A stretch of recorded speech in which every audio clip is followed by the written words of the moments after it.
Once we have the initial structure of a table created, then comes the time to do one of two things, or maybe two of two things. It kind of depends on what you're doing. Either way, we need to know how to get content into the table, and we probably need to make some adjustments to the physical layout of the table as well. We're far enough along in our word processing skills that we're not going to talk about entering text into tables, primarily because it's just like typing anywhere else in Word.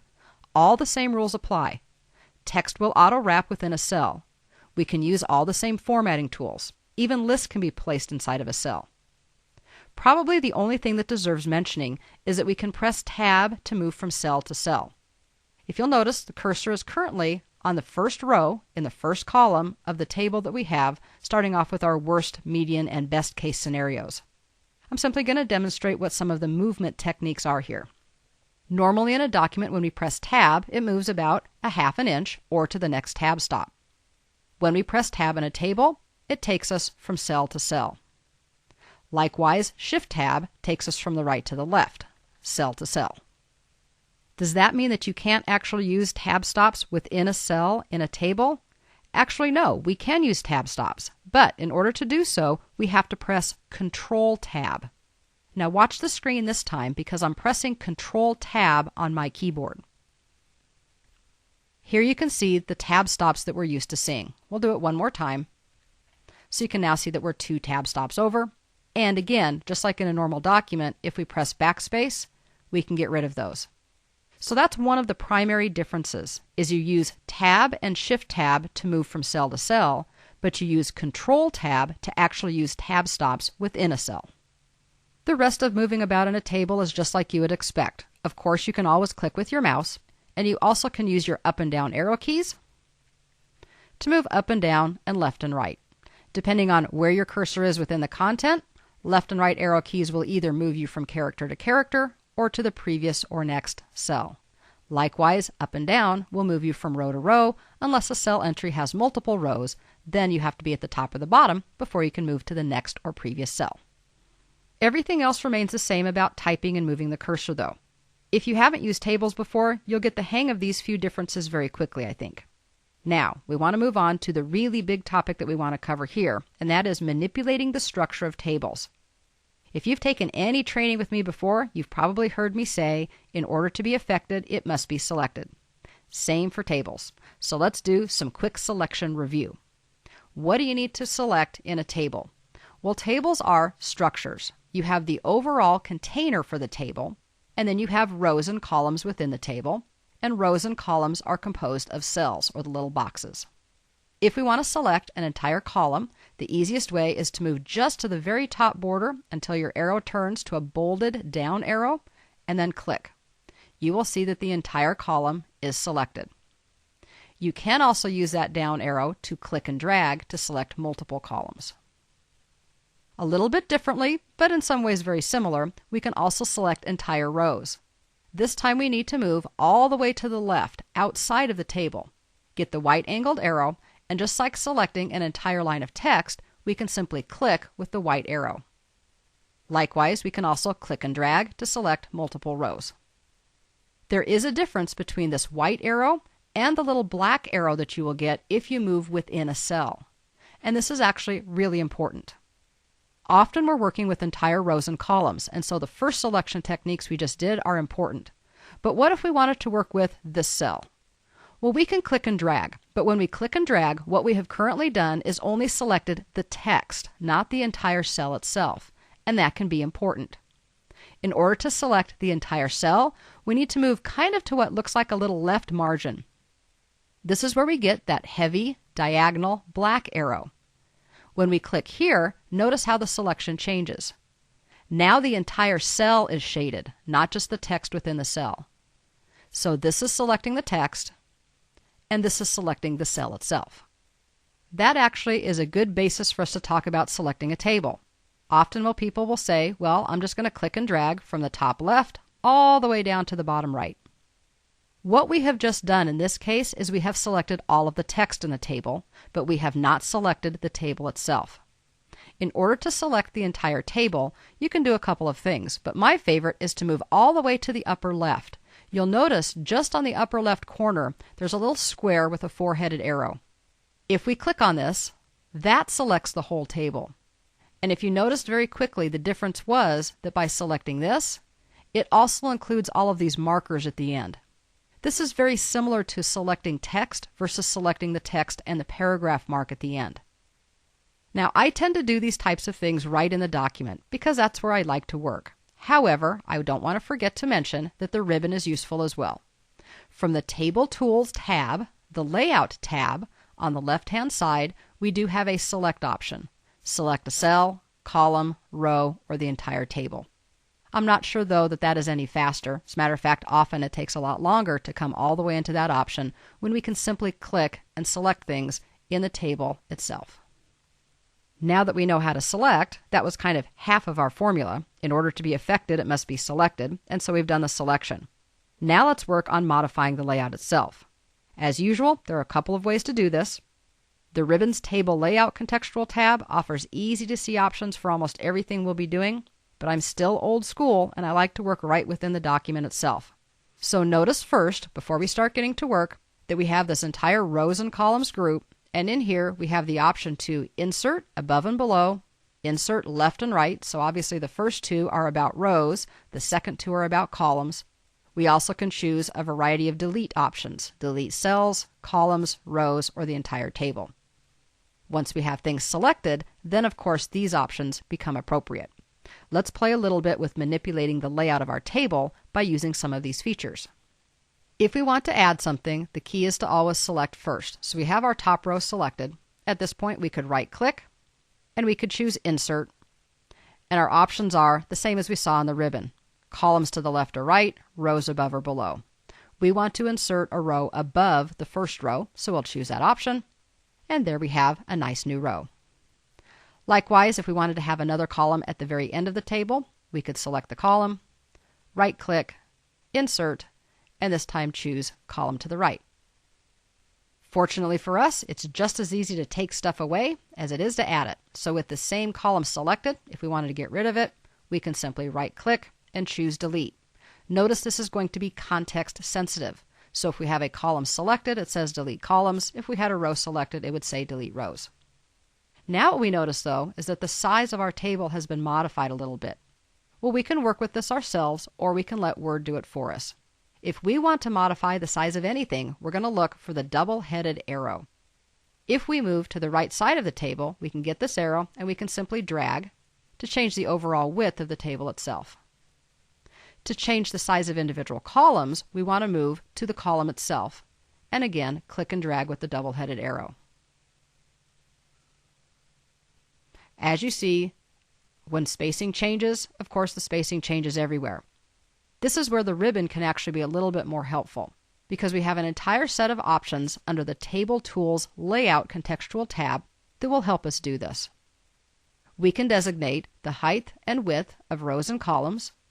We can also say, I've been kind of dragging things around and I got them kind of messed up. Let's go ahead and distribute the columns evenly. One click puts it back the way that we want it to be. Likewise, we can control both the vertical and horizontal alignment. For example, top left, bottom right, or center center of how the text sits in a cell. And this can make it look very nice. Text direction lets us cycle through text. For example, let's go ahead and select one of our cells, and then let's use this option. We can see that we can rotate text in a variety of directions to get the best use. Unfortunately, when we rotated it sideways, it made our row taller, and that may not be what we want. But fortunately, we know that we also can come down, get a double-headed arrow, and simply drag that to be the height that we want. Let's keep it a little bit bigger than we need to. Select the row, and let's choose to center center. In other words, center it horizontally and vertically. Something like that. That makes it look a little bit nicer. Of course, the real way to make these things look nice, in my opinion, is to go back to the Home tab and turn off the non-printing characters. This is more of a WYSIWYG. We don't have to worry about what all of those characters mean, and it kind of cleans it up a little bit. Let's make sure we get back to our tab so we can see all of our tools.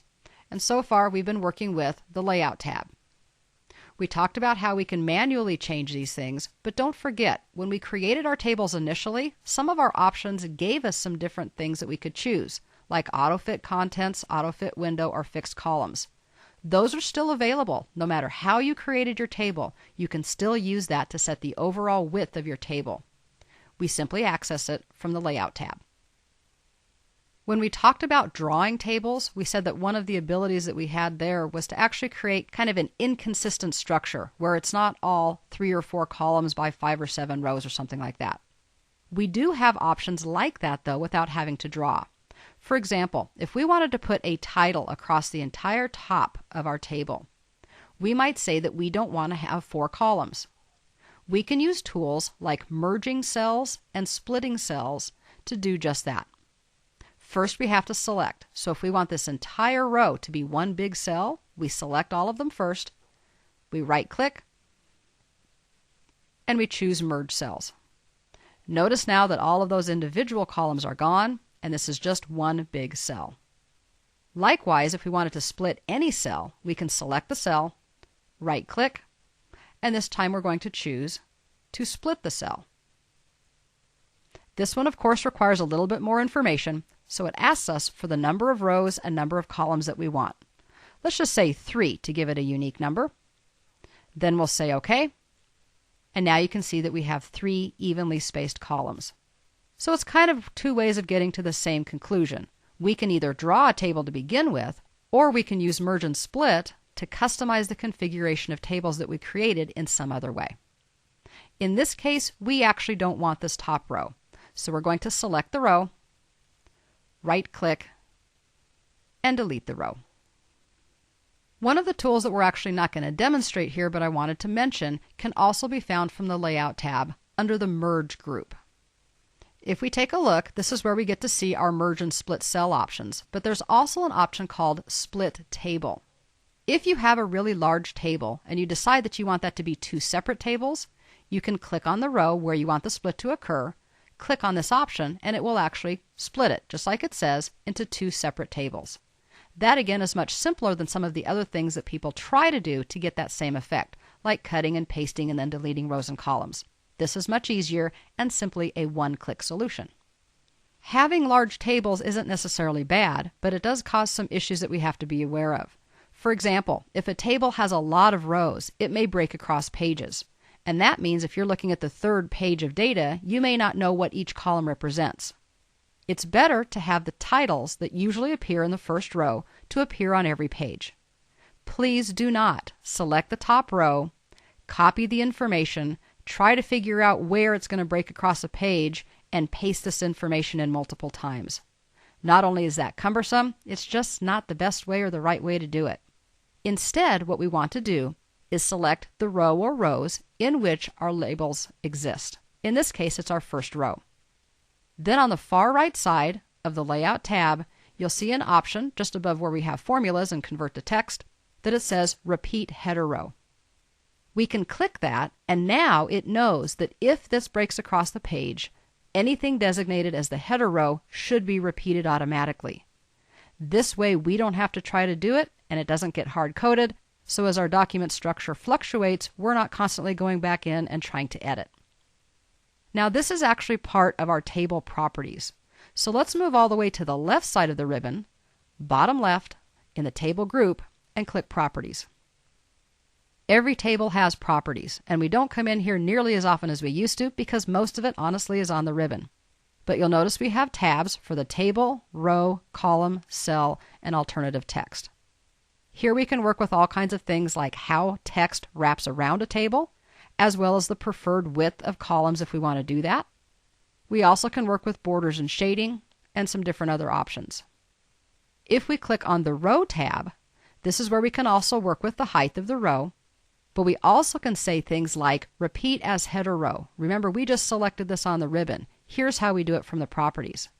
But what else might be important is we might not want to allow rows to break across pages. In other words, if it's more than one line, should it break across a page?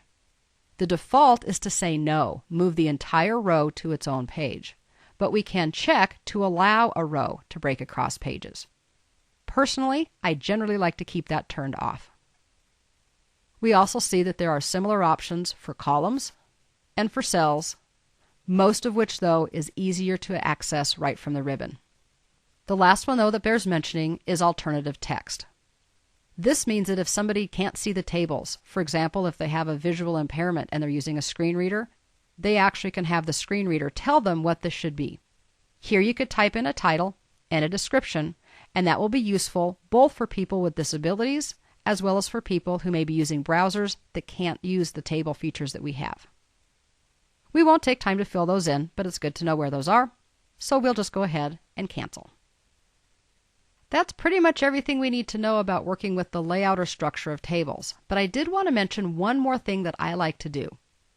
Let's go ahead and move to our References tab. Now I know this is taking us way out of where we think we need to be, but there's a feature here that is useful, both for tables as well as for things like illustrations, pictures, and images. It's called Insert Caption, and it's part of the Captions group. By clicking on it, it inserts a label. In this case, the default is just Figure 1, and we can just label it. For example, we could do a colon, and we could put a caption for what this table actually is, like, "You got it, market potential."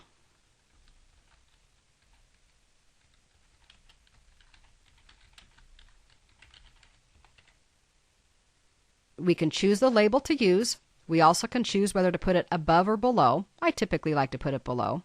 We also could even exclude the label and just have it say, "You got it, market potential."